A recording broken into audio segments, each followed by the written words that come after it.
Thank you, Mr. Speaker.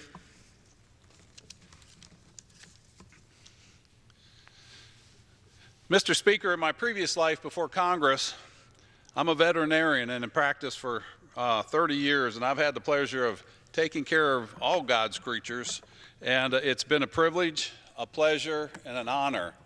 But tonight is going to be a special order. You know, so much is going on in Washington and the world, and we hear a lot of bad things going on. We're going to do a special order tonight honoring Canines Veterans Day, March 13th. And this evening, my colleagues and I would like to take a moment and pay tribute to the thousands of working dogs that serve our nations. They serve in the military, they serve in the fire department, the police department, the Department of Drug Enforcement. They serve in your neighbor's house next door to alert people of intruders, maybe a fire, finding a lost child. There's a group of people that do search and rescue only on a volunteer basis. So these unsung heroes, our canines, serve our nations in many ways. Their contribution to our neighborhoods, communities, towns, cities, states, and even nation cannot be overstated. The biggest of thank yous go out to all of these canines serving our nation's military, working to keep the homeland safe both here and abroad, as well as our local law enforcement canines.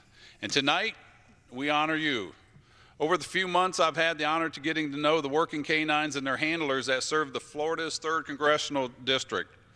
After great visits and demonstrations, discussions, and I even had the experience yesterday with our team in our district, experience the subdued tactics of these dogs wearing protective gear, of course. And I'm convinced more than ever that these amazing animals and their handlers need support and recognition of the incredible work that they do. And it's not just in North Central Florida and Northeast Florida. You can find these selfless heroes in all districts all across our great country. Whether it is checking the stadiums top to bottom, which incidentally yesterday when we got talking to the different sheriff's organizations, they said every Gator game at the University of Florida, the dogs check the entire stadium. And for those that have been to the Gator Nation and seen our stadium there, it's a huge stadium, as all are, and they check it before every game, every basketball game, every big venue. And these dogs are out there working to keep Americans safe.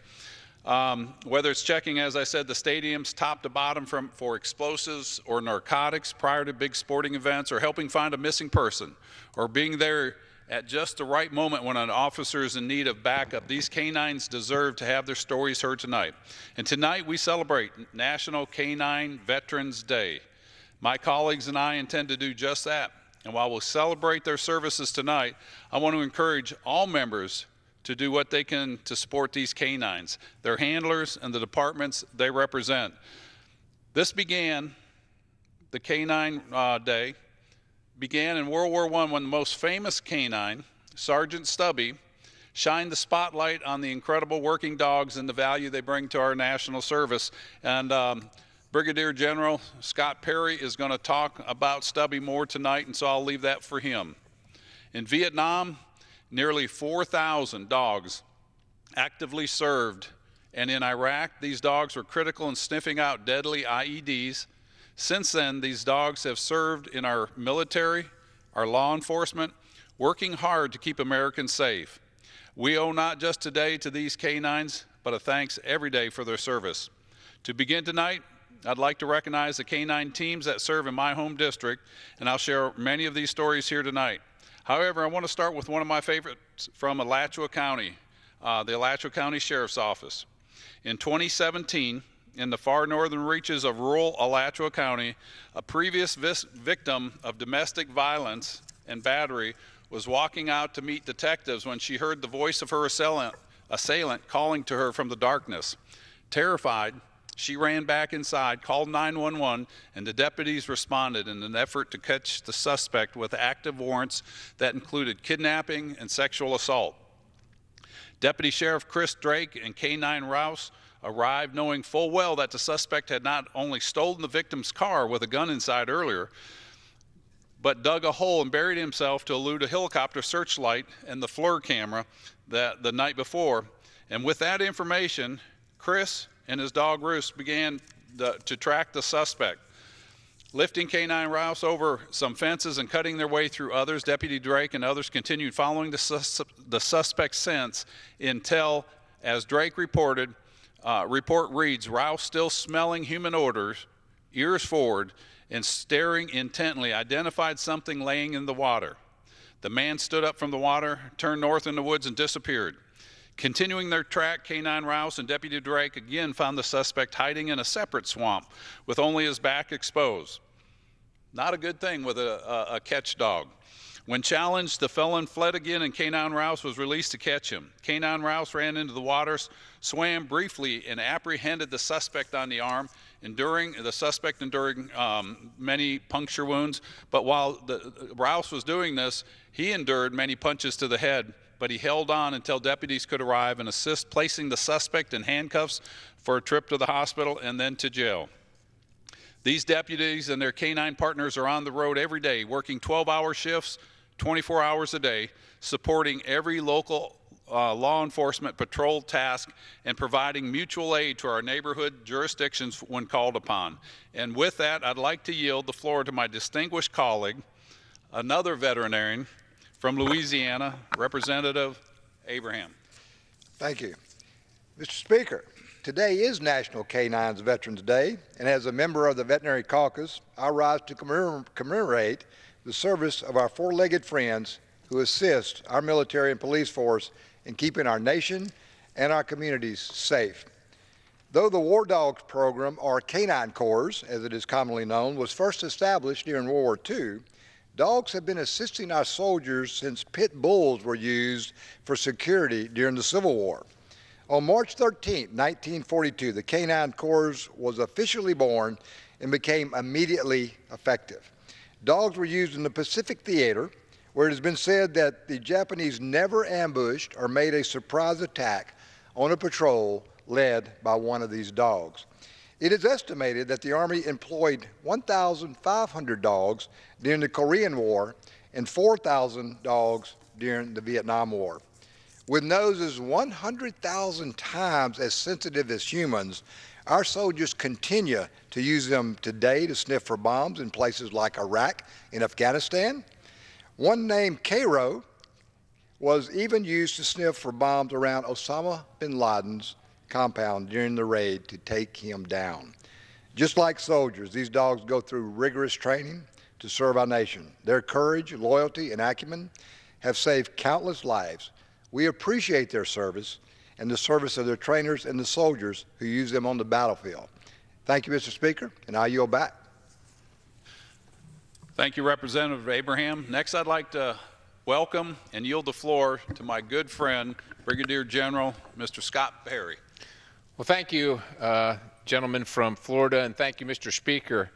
I also want to join my friends in honoring the National Canine Veterans Day. Every March 13th, we commemorate the United States Army's first Canine Corps training program. While this program began in 1942, the history of our best friend engaging in training and combat with us extends well beyond that date. Today, we commemorate the iconic Sergeant Stubby. Now, if you don't know about Stubby, Sergeant Stubby was a Brindle Bull Terrier mutt from New Haven, Connecticut. Now, Stubby was adopted by U.S. Army Private Robert Conroy, who stowed him away on a ship bound for France in the First World War, where his service was integral to saving American lives. Stubby was allowed to join our soldiers on the front lines after he was discovered by Private Conroy's commanding officer. Because Stubby rendered a salute to the commander, he was allowed to stay. Now, while on the front, he was injured. He was once injured during a gas strike, and he developed a unique sense of smell, or sensitivity to the smell of chemical weapons used at that time, and his sensitivity was used to alert sleeping troops to another gas attack, and he rescued them on numerous occasions from the ill and very painful fate. Sergeant Stubby also thwarted a German spy attempting to map out the battlefield of the Allied trenches, and Sergeant Stubby did that by grabbing onto the German soldier, biting him, and subduing him till the American soldiers could arrive. Sergeant Stubby served in 17 battles during World War I, 17 separate battles. Private Conroy's grandson, Kurt Dean, recalled stories about Stubby. My grandfather was always clear. Stubby was a service dog. He gave to the troops, he gave them comfort, and he gave them support. He used to run through the trenches and warn about the gas attacks. He used to go outside of the trenches and into the sort of no man's land between the two sets of trenches and the two competing armies. And he would stand by the soldiers that were injured until U.S. personnel could arrive and come get them. Sergeant Stubby became a lifetime member of the American Legion and was recognized as the mascot of Georgetown University in the 1920s, where Private Conroy then studied law. In 1921, Stubby was awarded the Humane Education Society's Hero Dog Gold Medal, and he earned the honor of meeting General John Blackjack Pershing, the highest-ranking service member since General George Washington at that time. Now, Sergeant Stubby died in Private Conroy's arms on March 16, 1926. Today, Sergeant Stubby is set to be immortalized in an animated film premiering next month. So that'll be great for us all to see. His loyalty, bravery, and selfishness is the legacy for thousands of service dogs being trained at any given time in all branches of our military, as well as our local, state, and federal law enforcement agencies. While we aren't able yet to measure the exact number of lives saved by service dogs, one thing is certain. A dog is really man's best friend, and women's best friend as well. We're forever grateful and indebted to these animals and applaud them, their handlers, and caretakers for their tireless service and devotion to duty and showing us the true meaning of battle buddy. Thank you, Mr. Speaker, and I yield back. I'd like to thank my good friend from Pennsylvania, Brigadier General Scott Perry, and sharing that story. And it's amazing. The attitude of the dog, the canine, the loyalty of the dog, the singularity of purpose in their drive and the ambition. And like I said yesterday, we got to experience canine dogs, the police canine dogs, and we got to experience them going after a victim, and I was the victim, and I had a glove on my arm. But the intent of those dogs and the way they just focus, and then they showed us a demonstration of sniffing out gunpowder, and they hid it in a big room and all course of explosives. And the intent of those dogs and the direction of them, and they just go to the task, don't complain, and I think there's a lesson that we all can learn from that. So I thank you for your participation in that great story. I look forward to that movie. You know, and it's funny how dogs, people say they can't talk and all that, but we know they do through their body language, and that's why movies like that highlight the actions of an animal, or especially dogs, they do so well, and so I know that'll be a blockbuster. Mr. Speaker, at this time, I'd like to yield the floor as much time as he needs to a great friend of mine from North Carolina, Mr. Walter Jones. Thank you so much for having this evening tonight and letting us talking about the importance of these dogs that are more than dogs. They are buddies to our men and women in uniform who've been fighting for America. Mr. Speaker and Mr. Yoho, in the year 2000, I had the honor and the pleasure of meeting John Burnham, retired United States Army combat infantryman and dog handler during the Vietnam War. He approached me with the idea of a war dog memorial to honor our brave canine veterans. John shared with me the impact that these animals had on him and his fellow handlers in the 60s. They are forever emotionally grateful for their canine buddies.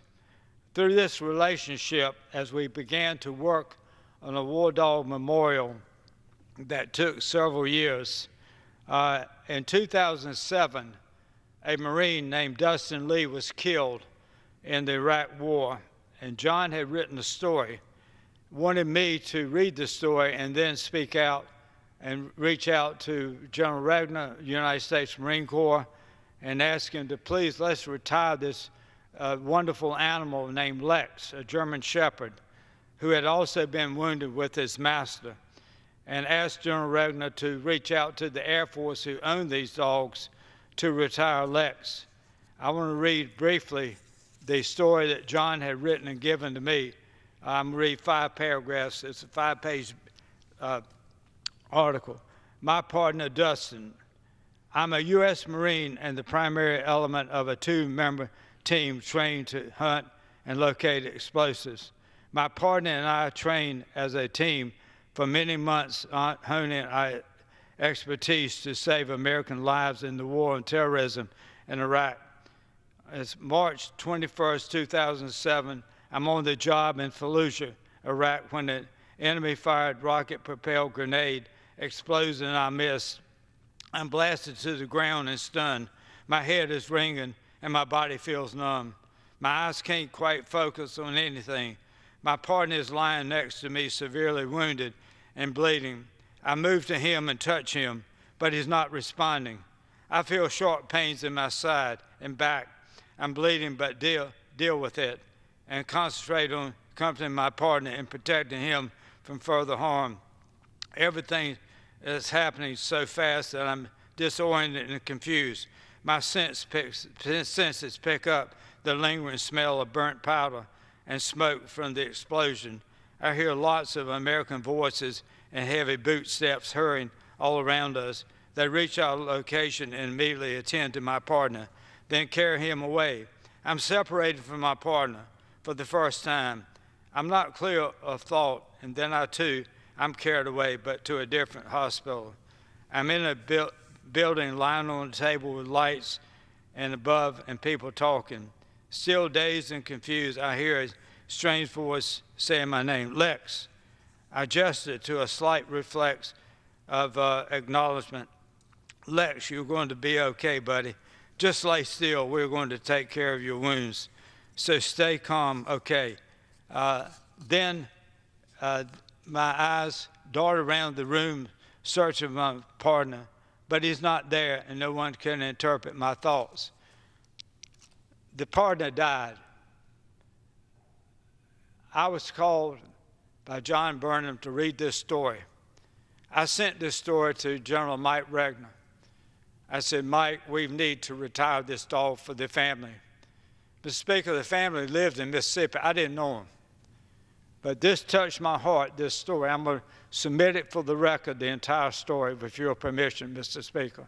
Without objection. I called Mike and I said, Mike, this family has lost everything, their son. They want Lex to live the rest of his life with shrapnel in the dog's back. And so the Air Force agreed with General Regner and retired the dog. That dog spent 8 years with the family of the Marine who was killed. The other story, and then I'm going to close in about 2 minutes. I went over to Walter Reed on a regular basis during the Iraq War, and I never will forget a young Army guy who had lost his leg told me the story. He was a dog handler of the platoon waiting for the dog to go out and sniff an IED. The dog goes out, finds the IED, and the dog turns around and looks at the platoon. Then the IED exploded. There are so many of these stories that it's hard to even to get a record on it. In closing, I want to thank former President George W. Bush. He signed the bill to erect a War Dog Memorial at Lackland Air Force Base. John Burnham deserves so much credit. He got the private sector to pay for the memorial at Lackland Air Force Base. So the dogs that Mr. Yoho and others have spoken about tonight will never be forgotten. There is a memorial for them and the work they've done for this country. I want to say that, to me, of all the things, I've been in Congress 20 years, but when you touch a dog, you touch a child. And these dogs have done so much to save the children who are now soldiers and Marines and Airmen and Navy, to save those people from being killed by IEDs and the enemy. So again, Mr. Yoho, thank you very much for putting this together. And I thank God that we can always remember that an animal is a gift from God as much as we are as human beings. I yield back to Mr. Yoho. Thank you. I thank my good friend from North Carolina, and I love that story. It's a great story. And what you touched about is the loyalty the trust, the integrity of these working dogs, not only in the work they do, but when they come back to the home of what they do. It's unconditional love and unconditional loyalty. We should take a lesson from that as humans, shouldn't we? Amen. Thank you. Mr. Speaker, at this time I'd like to tell a story from my district, and this deals with seizing the drugs and profits that arm criminals. As part of their regular assigned duties with the Gainesville-Alachua County Drug Task Force, Sergeant Brian Jones and K-9 Jerry responded to assist another agent with a traffic stop on Interstate I-75. Despite a series of efforts by the suspect, like those seen on television, to hide contraband in hidden compartments, K-9 Jerry couldn't be fooled. Locating nearly $100,000 in cash and over a kilogram of narcotics. It's just amazing how these dogs know what to do, and they're so well at it. They smell things that we can't even think about with their sensory perception. Another story is rescuing those that need our help. In February 2018, the Florida Highway Patrol contacted the Alachua County Sheriff's Office after finding an abandoned vehicle along Interstate 75 near San Velasco Hammock Preserve State Park. It appeared as though the driver, diagnosed with a mental illness and having fled his home in South Florida, may have wandered into the park and its over 7,000 acres of forests, sinkholes, rattlesnakes, ponds, alligators, and trails. Deputy Sheriff Lloyd O'Quinn and K-9 Enos began tracking the subject through the woods until becoming physically exhausted in the heat. Deputy Sheriff Wes Riley and K-9 Knight, Deputy Sheriff Esau Bright and K-9 Roscoe, Deputy Sheriff Chris Drake again and K-9 Rouse, and Sergeant Mitchell Herlocker and K-9 Havoc all responded and relieved one another with tracking throughout the park. After tracking and searching the wooded area for several hours, and with the help of the prison bloodhound sent to assist from the Florida Department of Corrections, the driver was safely located, provided the treatment he needed at an area hospital to the relief of his family and friends far away. Mr. Speaker, at this time, I'd like to yield the floor to a good friend of mine that served in our military in the Army, Mr. Tom Garrett from Virginia. Thank you, Mr. Speaker, and thank you to my colleague, Mr. Yoho from Florida, on this day when we honor dogs that serve honorably, just like the women and men who serve our country, for putting on this special order. Anyone who's ever had a dog understands the depths of the bonds that can develop between human beings and their four-legged friends. I can remember every single dog that we've ever owned. I can remember how each one died. I can remember being there when two died. I never had the discipline or the opportunity or honor to serve with the working dogs that defend not just our country abroad, but also here at home. But as I say of my time in the military, I'm not a hero, but I've gotten to meet some. In researching for this opportunity to honor those four-legged heroes and those with whom they work, I had the opportunity to read about some books. Always Faithful, a document of Marine Corps working dogs by William Putney, Dogs of War by Lisa Rognac, War Dogs by Rebecca Frankel, and Sergeant Rex by Mike Dowling, among the most highly commended, as well as one, Unconditional Honor, primarily by Kathy Scott, which recognizes the fact that those of you watching at home and this record might not contemplate, and that is the role that dogs play, not just on the battlefield and in finding missing people and fighting crime here at home, but also in helping our servicemen and women recover from wounds visible and invisible when they return to this country. Indeed, thousands of service members, welcomed by a climate that is shifting as it relates to service dogs, take the definition of working dog beyond the battlefield and outside of the field of crime and punishment into bedrooms and living rooms, and help our brothers and sisters heal from wounds that most of us praise God, we'll never be able to imagine. As I think has been noted, at any given time, there are well over 2,000 military working dogs, with roughly 700 serving overseas. These specially trained dogs can cost anywhere from $5,000 to $30,000 to procure and train. And about 30 service dogs annually are killed in the line of duty.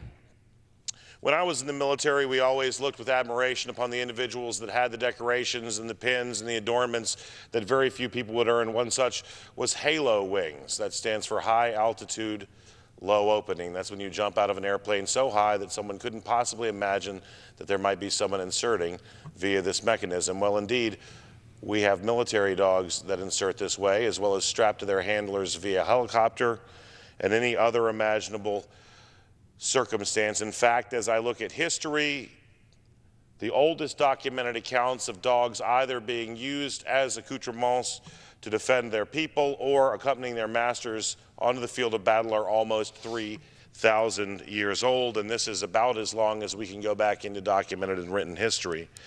But tonight, Mr. Speaker, I want to speak briefly about a personal friend and hero. In early 2006, Patrick Sheridan of the Louisa County Sheriff's Office procured Magpie Electric Potential from a bloodhound kennel in New Jersey and began working very hard with that, I believe, the second dog with whom what would become Lieutenant Sheridan would train. In fact, Lieutenant Sheridan and his canine team have become so successful in working canine operations and scent tracking specifically that they've trained individuals on multiple continents in multiple nations. And over the course of Magpie Electric Potential, aka Maggie's 6-year career, she worked almost 350 calls for service. In 2010 alone, her duties ranged from trailing, breaking, and entering suspects in violent crime cases to helping locate a missing 5-year-old child before that child succumbed to the elements. On December 12, 2011, Maggie and Lieutenant Sheridan were not engaged in chasing down a drug dealer or finding some horrific individual and preventing them from visiting domestic violence on someone once too frequently victimized, but instead searching for an individual who had been reported missing and suicidal. I make this point to note that these dogs defend the people with whom they serve and the people of our communities.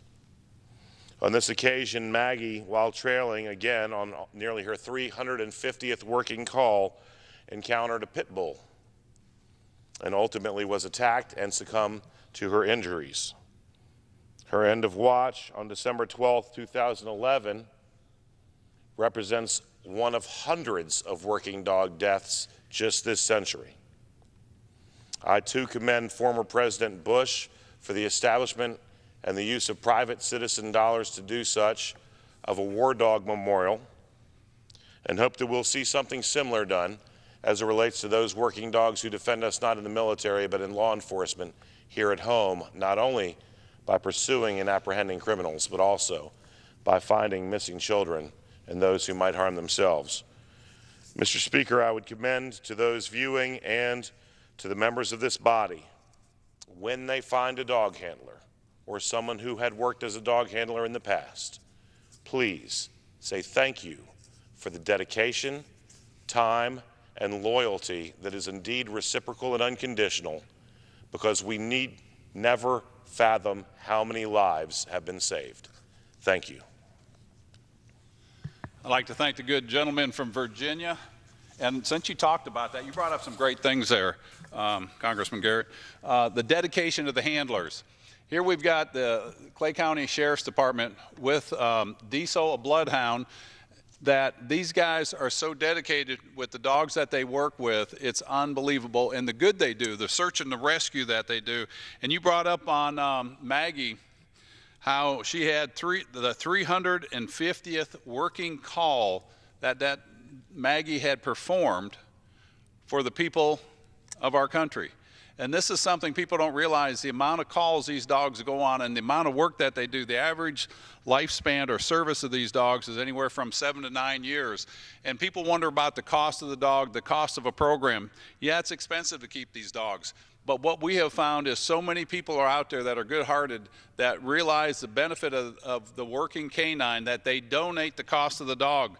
Many times the cost of the dog can run from $5,000 to $9,000 by the time you get it trained, and $4,000 to $5,000 a year to maintain these. And there's a lot of community help to make sure this gets done. Mr. Speaker, I'd like to talk about another dog at the Gainesville Police Department.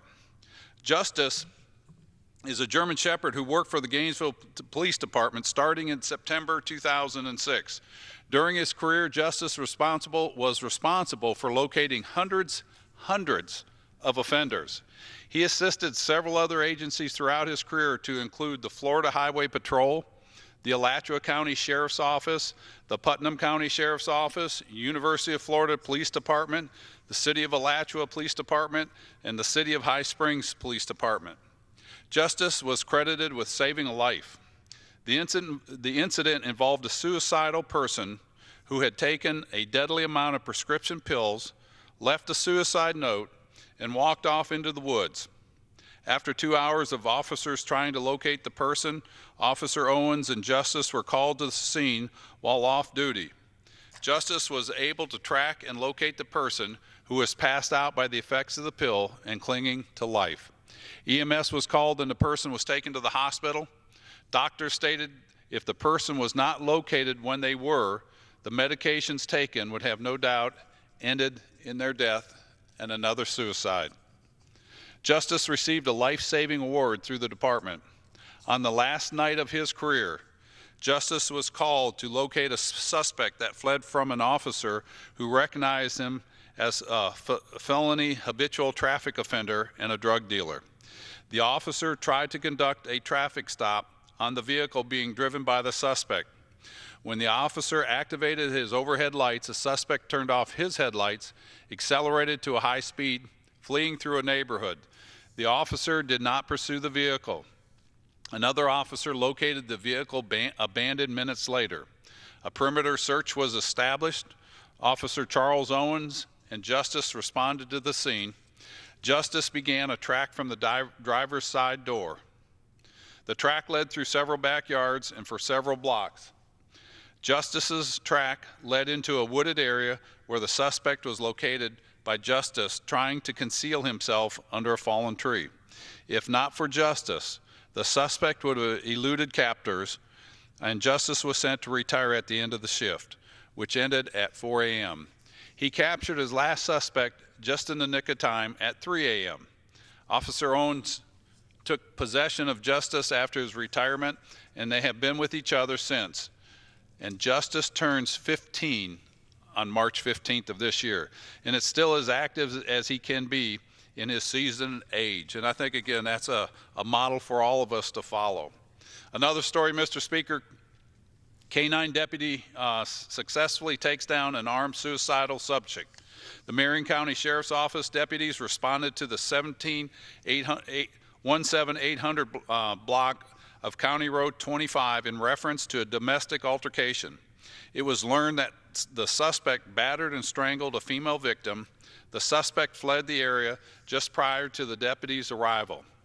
K-9 Deputy Jeremy Nix and K-9 Drago tracked and located the suspect in a wooded area, at which time the suspect advised he was armed with a firearm and a knife and threatened suicide. Deputy Nix was able to create a dialogue with the suspect and persuaded him to surrender peacefully. He did not have a firearm but was armed with a knife. The suspect was arrested and charged with domestic battery by strangulation and is being held in the Marion County Jail on $10,000 bond. During this standoff, K-9 Deputy Nix and K-9 Drago accidentally stepped into a yellow jacket nest and were stung over 20 times. K-9 Draco was taken to the veterinarian's office to be checked out after the call, and he and Deputy Nix recovered and back to work. Great job for everyone. The K-9 team locates burglar, recovers approximately $3,500 of stolen property on the morning of Thursday, February 1st, 2018. At the Marion County's office, deputies They responded to Ernie's Auction Center located at 5305 South Pine in reference to a burglary that just occurred.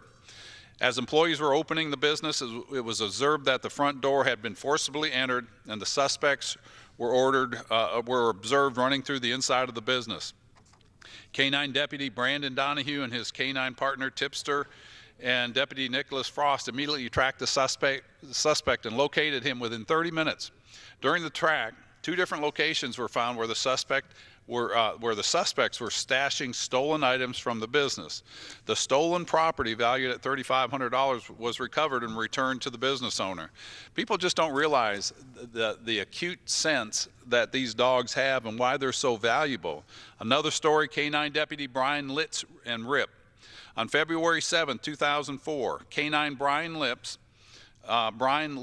and another deputy responded to the Pine Run subdivision in reference to a well-being check on a 74-year-old individual. When the deputies arrived at the house, the individual met them at the door with a handgun.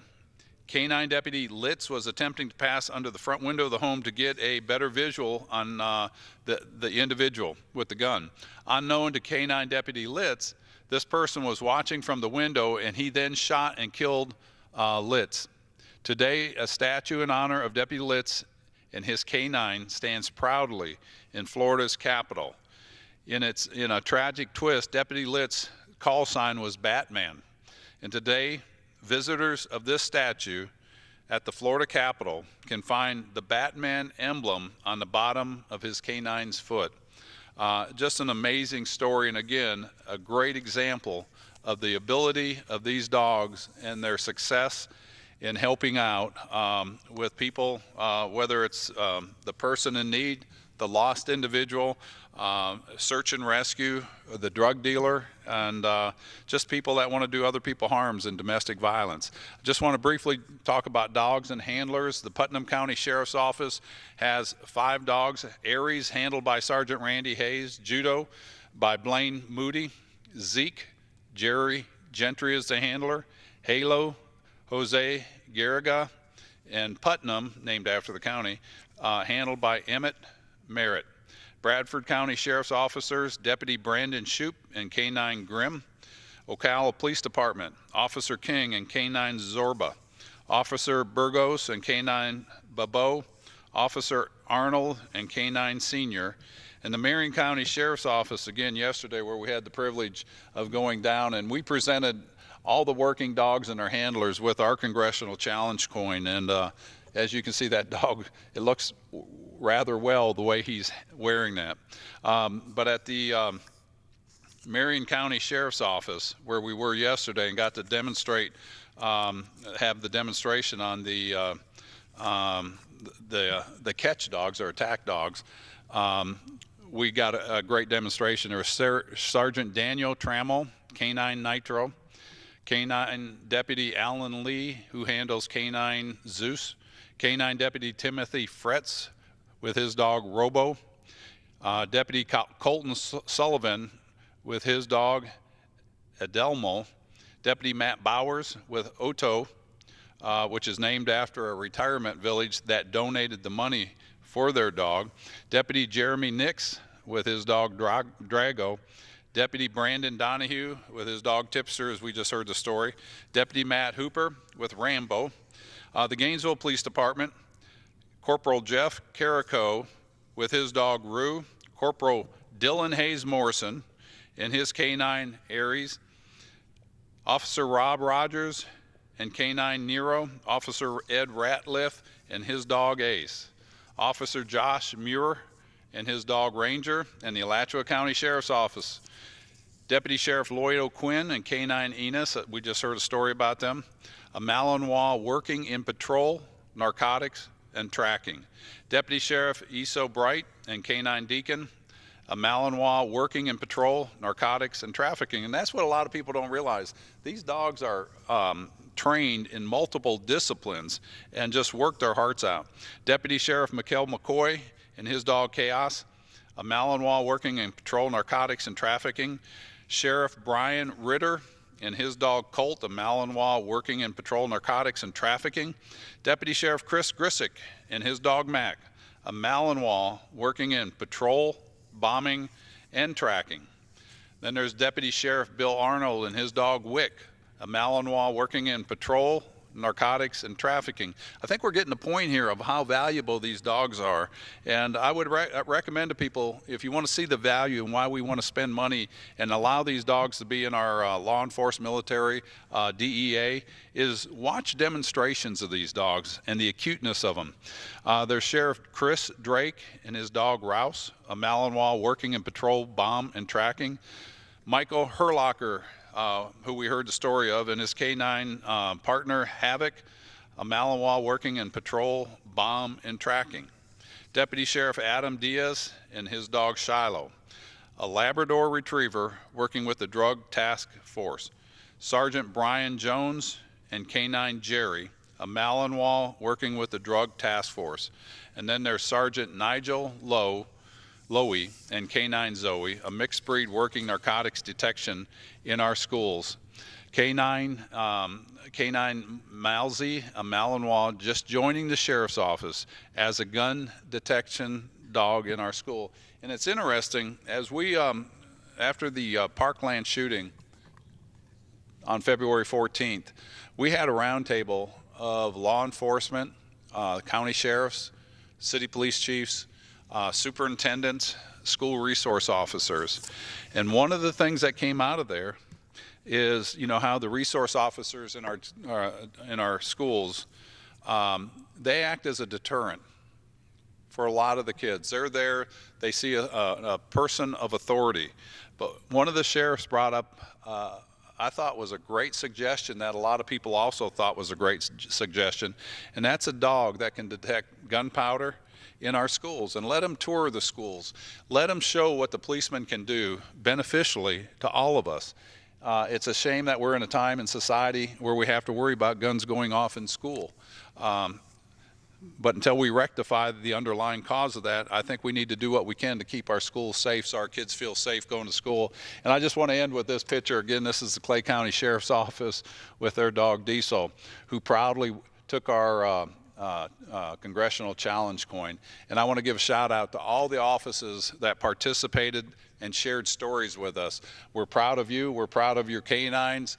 I don't want to say we're more proud of the canines than we are of you, but we're proud of all of you for the work that you do to keep us safer as citizens of the 3rd Congressional District, but also around the country and around the world. So, Mr. Speaker, with that, I yield back, and I thank you. Gentleman yields back. Hi everybody, just a quick reminder, Mox News survives solely on your tips and contributions. It's easy to make a contribution or a tip or leave a tip at moxnews.com, or there are clickable links in the text body of this video. It should take the average person, most people, probably less than 2 minutes.